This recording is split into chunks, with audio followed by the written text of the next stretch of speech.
नमस्कार दोस्तों, जैसा कि आप सभी को पता है कि देश और दुनिया एक बार फिर से कोरोना के तमाम सारे वेरिएंट से गुजर रहा था, पर अभी अचानक से एक और हाल ही में अगर मैं बात करती हूँ मार्च लास्ट के अंदर से अप्रैल स्टार्टिंग में एक और कोरोना का नया वेरिएंट आया है, जो कि अब एक बार फिर से चर्चा का विषय बना हुआ है। चर्चा का विषय बनने के पीछे का रीज़न ये है कि इसकी जो इन्फेक्शन रेट है, यानी कि संक्रमण की जो दर है, वो बहुत ज़्यादा है।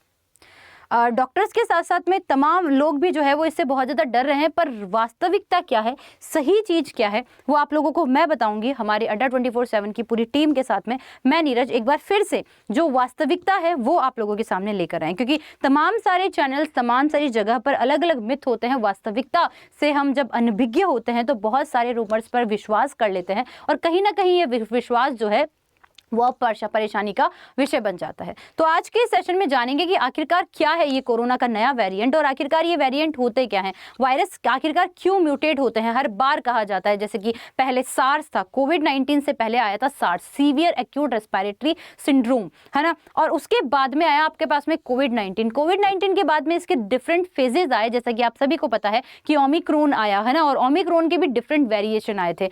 अच्छा, इन्हीं वायरस के चलते हुए बीच में एक और वायरस के बारे में बात चली थी, जिसे हम हांगकांग फ्लू के नाम से जानते थे, जिसका नाम था H3N2 वायरस। आखिरकार ये H3N2 वायरस क्या था, उन तमाम सारी चीजें, और अभी जो वायरस आपको हाल ही में परेशान कर रहा है उस वायरस के नाम के बारे में जानेंगे। इस वायरस का नाम बहुत इंपॉर्टेंट है, कोरोना का एक नया खतरनाक रूप XBB.1.16.1 आया है और मचा सकता है तबाही। क्या कर रहा है ये, आइए इसके बारे में एक रिपोर्ट जान लेते हैं कि देश में अचानक बढ़ते कोरोना केसों के लिए जिम्मेदार कोरोना वायरस का नया रिकॉम्बिनेट वेरिएंट XBB.1.16 म्यूटेंट कर रहा है, और इसका नया सब टाइप जो है वो XBB.1.16.A भी सामने आया है। सब टाइप ने 113 लोगों के संक्रमित होने की जानकारी मिली है। भारत में एक बार फिर बढ़ रहे कोरोना के मामलों में लोगों में खौफ है। पिछले कुछ दिनों में मामले अधिक हो गए हैं, और ये वेरिएंट जो है इसके पीछे वजह बताई जा रही है। और यह बेसिकली आपको ध्यान रखना है कि ओमिक्रॉन का नया रिकॉम्बिनेंट वेरिएंट जो है वो लगातार म्यूटेट करता है, और इसी के कारण इसके म्यूटेशन के काफी सारे वर्जन जो है वो आप लोगों को दिखाई दे रहे हैं। वायरस बेसिकली अपने डीएनए के अंदर लगातार परिवर्तन करता रहता है, और परिवर्तन के कारण अलग अलग वेरिएंट जो है वो बना लेता है, और यही जो है वो आपको परेशान करते हैं। हर बार एक नई ड्रग आप लोगों को उसके लिए चाहिए होगी। देखिए, कहा जा रहा है कि जीनोम सीक्वेंसेस पर नजर रखने वाली कमेटी ने खुलासा किया है कि देश में रोजाना मामलों के अंदर 38.2% केस जो है वो किसके हैं, इस नए वेरिएंट के हैं, जो कि ओमिक्रॉन का नया वेरिएंट है। वेरिएंट की तुलना में जो है ये पिछले वाले वेरिएंट की तुलना में 1.27 गुना, और उससे भी पिछले वाले के अंदर जो है 1.17 गुना तेजी से इंसानों में फैल रहा है। इस वेरिएंट में कई तरह की एंटीबॉडीज के प्रति प्रतिरोधक क्षमता है। एंटीसॉर्स आपको याद आ रहा होगा, एंटीसॉर्स सीवियर एक्यूट रेस्पिरेटरी सिंड्रोम। आशंका बताई जा रही है कि ओमिक्रॉन वेरिएंट पूरी दुनिया में फैलेगा, है ना, और 22 मार्च से ये वेरिएंट जो है वो लोगों को देखने को मिला है। मात्र 22 मार्च, ज़्यादा दिन नहीं हुए हैं, 15 दिन के आसपास जो हुए हैं, उसके अंदर भी ये इतनी भयंकर जो है तबाही मचा चुका है। पर क्या ये वायरस खतरनाक है, सही जानकारी आप लोगों को अब हम लोग जो है वो प्रोवाइड करवा देते हैं कि देश में कोरोना की स्थिति की अगर बात करते हैं तो कंफर्म केसेस जो है वो 4.47 करोड़ है, रिकवरी रेट 4.141 करोड़ है। तो अच्छी चीज ये थी। अच्छी चीज मैं बहुत शॉर्ट टाइम में अभी आपको बता देती हूँ कि गले के नीचे ये संक्रमण नहीं जा रहा है, लंग्स तक नहीं इफेक्टेड कर रहा है, तो ये बेहतर है। परेशानी का इतना मुद्दा नहीं है। मौत लगभग 5.32 लाख लोगों की हो चुकी है, और एक्टिव केस आज तक जो है वो 31.1 जो है वो हजार एक्टिव केस भी रहे हैं। केस बढ़ रहे हैं, पर डॉक्टर्स ने कहा है कि घबराने की जरूरत नहीं है। हालांकि ये संक्रमण तो बहुत ज्यादा कर रहा है, परंतु डेथ रेट इसकी कम है, रिकवरी रेट इसकी ज्यादा है। गले के नीचे ये संक्रमण जा नहीं रहा है, लंग्स को ये इफेक्टेड कर नहीं रहा है जैसे कोरोना की सेकेंड वेव में किया था। तो आपको घबराने की जरूरत नहीं है। इसीलिए मैं कहती हूँ कि ऑथेंटिक चीजें जो है ऑथेंटिक जगह से पढ़ी जाएं तो बेहतर है, क्योंकि इससे जो खौफ, जो मिथ, जो चीजें चल रही होती है, रूमर्स, उससे बचा जा सकेगा। विशेषज्ञ कह रहे हैं कि केस तो बढ़ रहे हैं, लेकिन घबराने की जरूरत नहीं है। हाइब्रिड जो है इम्यूनिटी हमारे अंदर आ चुकी है। हमारी बॉडी अपने आप जो है इसके लिए जो है वो क्या हो जाती है, एंटीबॉडी की तरह काम कर लेती है।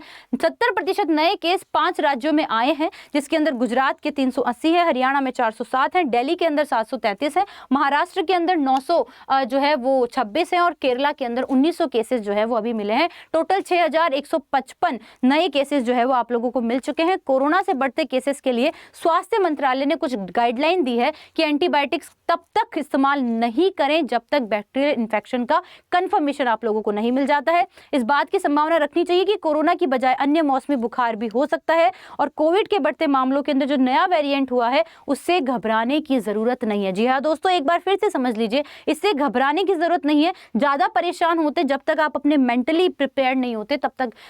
कोई व्यक्ति जब मानसिक रूप से स्वस्थ है तभी वो शारीरिक रूप से स्वस्थ हो सकता है। तो अपनी मानसिकता को भ्रमित करने की कोशिश ना करें इधर उधर की बातें पढ़कर। प्रोटोकॉल का पालन करें। बूस्टर डोज नहीं लिया है तो उसे जरूर ले लीजिए, ये ज्यादा इंपॉर्टेंट है। सांस लेने में तकलीफ है, तेज बुखार है, 5 दिन से ज्यादा गहरी खांसी हो रही है तो आप मेडिकल हेल्प की जो है जरूरत यहाँ पर आपको मौजूद हो सकती है। जिन लोगों को पहले से कोई गंभीर बीमारी है, ऐसे लोगों को अगर लक्षण दिखाई देते हैं तब आप इस केस को गंभीरता से ले सकते हैं। तो दोस्तों ये कहानी है आखिरकार इस नए वेरिएंट की। अब आप लोगों के माइंड में क्वेश्चन तो चल रहे होंगे कि आखिरकार क्या है, किस तरीके से जो है ये म्यूटेट होते हैं। तो एक बार मैं फिर बता देती हूँ, किसी भी वायरस के अंदर जिसको हम लोग नॉन लिविंग सेल या लिविंग सेल कह ही नहीं सकते हैं, ये अगर किसी परजीवी कोशिका के अंदर किसी बॉडी के अंदर चला जाता है तब ये लिविंग की तरह बिहेव करता है। अदरवाइज वायरस नॉन लिविंग यानी कि निर्जीव की तरह बिहेव करते हैं। जब ये किसी शरीर में चले जाते हैं तो म्यूटेशन शो करते हैं, गुणन करते हैं और बहुत सारे अपने जैसी प्रतिलिपियां बना लेते हैं और वो बेसिकली आपके जो है मिलकर आपके बॉडी के इम्यून सिस्टम पर अटैक करती हैं और आपका इम्यून सिस्टम वीक हो जाता है। हम हमारे इम्यून सिस्टम को बढ़ाने के लिए वैक्सीन जैसी चीज को जो है वो लगवाते हैं जिससे हमारी बॉडी की इम्यूनिटी जो है वो बढ़ जाती है और इसी के कारण जो है हम लोग जो है उस वायरस से लड़ने की क्षमता को प्राप्त कर पाते हैं। कभी कभी ऐसा देखा जाता है कि जब इनके अंदर सिर्फ और सिर्फ अनुवांशिक पदार्थ या तो डीएनए होता है या फिर आरएनए होता है। जब इन वायरस के अंदर जो अनुवांशिक पदार्थ या तो डीएनए या तो आरएनए है तो वो बेसिकली गुणन करते हैं और गुणन के कारण जब वेरिएशंस आते हैं तो इनके नए नए नए नए म्यूटेंट जो है वो बन जाते हैं। कुछ म्यूटेंट प्रभावी होते हैं, कुछ म्यूटेंट अप्रभावी होते हैं। हाल ही में आप लोगों को IH3N2 वायरस के बारे में भी थोड़ा ध्यान रखना पड़ेगा जिसे हांगकांग फीवर के नाम से जाना जाता है जस्ट बिकॉज क्योंकि हांगकांग के अंदर इस वायरस ने 10 लाख से ज्यादा मौत करवा दी गई थी।